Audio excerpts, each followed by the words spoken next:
দীর্ঘ ২ বছরের বেশি সময় ধরে চলা রাশিয়া ইউক্রেন যুদ্ধের অবসান খুঁজে পাওয়া যাচ্ছে না। সাম্প্রতিক শান্তি প্রস্তাব নিয়েও দেখা দিয়েছে বাজে রকমের জটিলতা।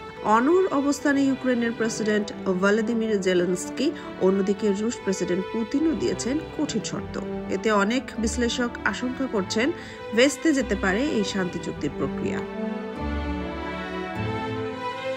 সম্প্রতি সুইজারল্যান্ডে অনুষ্ঠিত এক কূটনৈতিক বৈঠকে ইউক্রেনের পক্ষ থেকে জানানো হয় শান্তি চুক্তির জন্য রাশিয়াকে দখলকৃত সব এলাকা ছেড়ে দিতে হবে, যার মধ্যে ক্রিমিয়াও রয়েছে।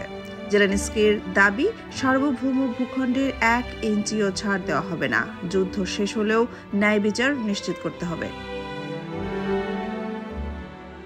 অন্যদিকে রাশিয়ার প্রেসিডেন্ট পুতিন জানিয়ে দিয়েছেন ইউক্রেনকে অবশ্যই ন্যাটো সদস্য পদ থেকে সরে আসতে হবে এবং পূর্বাঞ্চলের রুশ ভাষাভাষী অঞ্চলগুলোকে স্বায়ত্তশাসন দিতে হবে।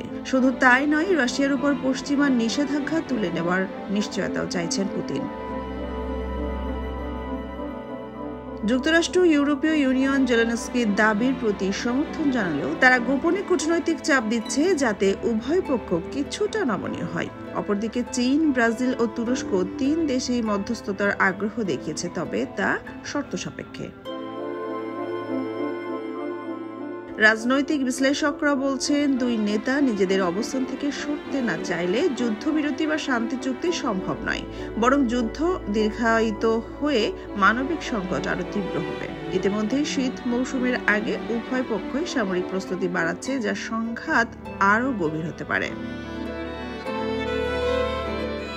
শান্তি আলোচনার মঞ্চ সাজালেও তাতে আপোষের ফুল সাজানো যাচ্ছে না।